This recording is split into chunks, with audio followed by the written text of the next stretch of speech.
வெற்றிலை வராகி தாயின் வெற்றி வாக்கு இது. என் தங்கமே, ஒவ்வொரு முறையும் நான் உன்னை தேடி வந்து கொண்டே இருக்கிறேன். ஆனால் நீயோ என்னை அலட்சியம் செய்து கொண்டே இருக்கிறாய். அன்றே கூறினேன், நீ அலட்சியம் செய்தாய். இன்றாவது இதை முழுவதுமாக கேட்டுவிடு.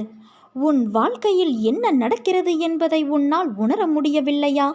உன் பிரச்சனை என்ன என்பதை அறிந்து கொள்ள முயற்சி செய். அதற்கான வழியை நான் உன் மனதில் இருந்தபடி உனக்கு அருளுவேன். என்னால் முடியவில்லை, எனக்கு இது வராது, என்னால் எப்படி இவ்வளவு பெரிய விஷயத்தை செய்ய முடியும் என்ற எதிர்மறை எண்ணங்களை உடைத்து எறி. உன் அன்னையான நான் உன்னை விட்டு எங்கும் செல்ல மாட்டேன். இன்று கோபத்தில் என்ன பேசினாய் என்பதை உன்னால் உணர முடியவில்லை. உன் மனதிலிருந்து நானே உனக்கான பதிலை உன்னிடம் கூறிக்கொண்டேதான் இருப்பேன். அதை உணர்ந்து நட. மாயை என்பது ஒரு பொய்யான தோற்றம். அதில் மாட்டிக்கொள்ளும் நிலையில் நீ இருக்கின்றாய். அதிலிருந்து வெளியே வர உனக்கு நான் உதவி செய்கிறேன். அதை உணர்ந்து கொஞ்சம் ஜாக்கிரதையாக நட. உன் சூழ்நிலை உனக்கான வழியை தருகிறது என்று அழுகிறாய்.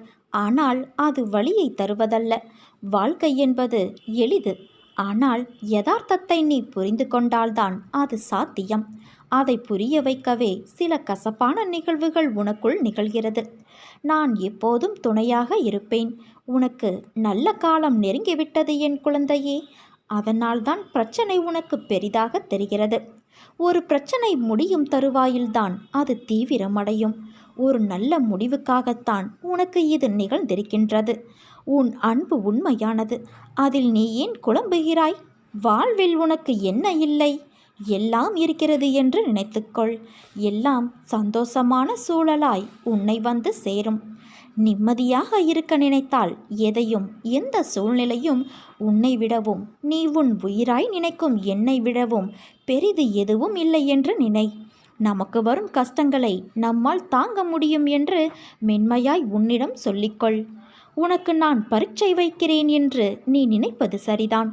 எதற்கு அந்த பரீட்சை? உன்னை ஒரு இடத்திலிருந்து இன்னொரு இடத்திற்கு உயர்த்த.